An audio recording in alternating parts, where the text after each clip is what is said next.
तर मुख्यमंत्र्यांची नाळ ही चोकांशी जुळलेली आहे। काहींनी फेसबुक लाईव्ह करत उपदेश केले, टोमणे मारले। मंत्री उदय सामंत यांनी उद्धव ठाकरेंवर ही टीका केली आहे। ठाकरेंच्या फोनवरच्या वक्तव्य करून मोदींनी खिलाडी वृत्ती दाखवली आहे। गाडून टाकू, मारून टाकू हे न म्हणता मोदींचा काहीतरी आदर्श घ्यावा असं देखील उदय सामंत यांनी म्हटलेलं आहे।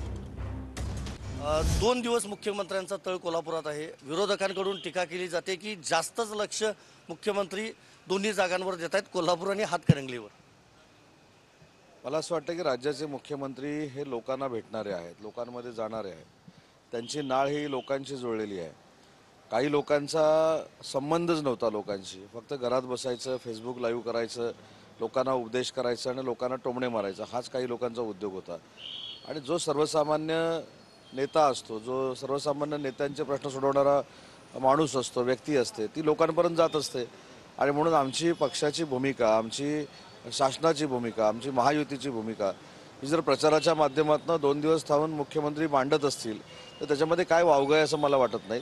परंतु ज्या ठिकाणी मुख्यमंत्री थांबतात तिथं काही लोकांच्या पायाखालची वाळू सरकते, म्हणून ही टीका टिप्पणी होते। याच्यामध्ये जास्त मला काय अजून मुख्यमंत्री महोदयांच्या कर्तृत्वाबद्दल सांगायची आवश्यकता नाही।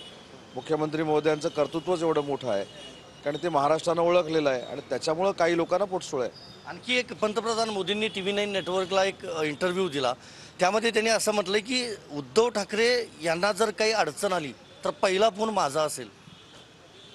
ह्याला खरी माणुसकी म्हणतात ना, ह्याला खरं नेतृत्व म्हणतात, ह्याला खिलाडू वृत्ती म्हणतात।